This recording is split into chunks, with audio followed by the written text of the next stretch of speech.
My name is Tori and I work at Hat Show Print. Hat Show Print is a letterpress poster shop located in Nashville, Tennessee. Letterpress means letters are pressed into paper with ink in between, and all of the posters you see behind me were printed this way.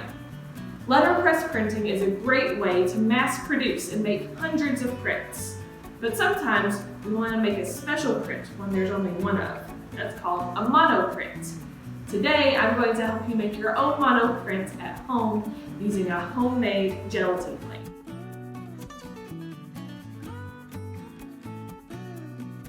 So let's start with making our gelatin plate. I've got a flat bottomed container here with half of a cup of water in it. And I'm going to pour in 4 packs of unflavored gelatin.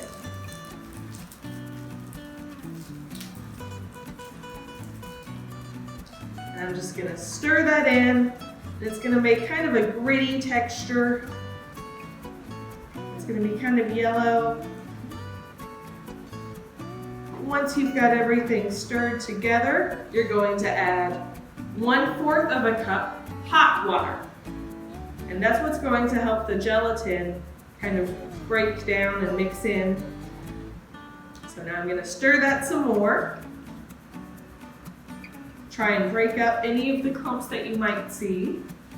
And then once you think it's all stirred together pretty well, it needs to go and be in the fridge for 2 hours. So I'm going to put this in the refrigerator and I'll see you in just a moment.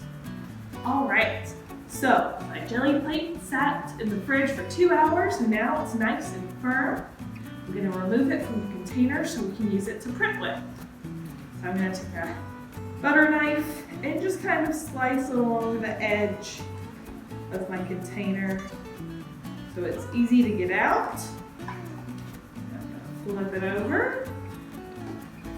And look, we've made a gelatin plate. Now let's print. I encourage you to use whatever sort of artistic mediums you could find at home. Maybe you've done some printmaking before and you've got tools like brayers and some block printing ink. That's what we use here in the shop. So I'm gonna start with some of those things. I'm gonna ink up some blue and some red ink and kind of let them overlap a little bit. Maybe I'll get some purple as well. Needs a little bit more blue. All right. I also have a carving that I made. If you have done some printmaking and you've got carvings, or if you have stamps, you can use your stamps on your monoprint.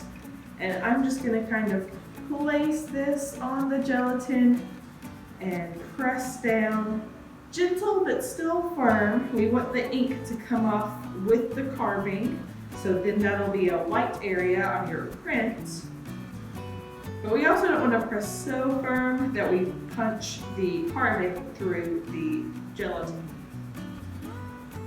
There we go. There's a little bit of ink that came off of my block. If you've never done any printing before, but you have painting materials, that's okay. You can use those too. I've got a paintbrush, a little bit of paint, and I'm just gonna add a few polka dots around on top of what I've already put down. Gelatin plates are great for doing layers of color and kind of building things up. So I'm just kind of adding, I've got yellow, so that might make some greens or oranges when it mixes with the red and blue. And let's see how this turns out. So I'm just going to take a piece of paper. I'm going to try and line it up evenly over my gelatin plate. I'm going to very carefully use my hands and just press down, just like we were pressing with the carving. So not so hard that we're going to puncture the gelatin, but hard enough that the ink prints on the paper. And once I feel like I've gotten a whole thing, and I'm going to peel it up from the corner. Ooh, I love it!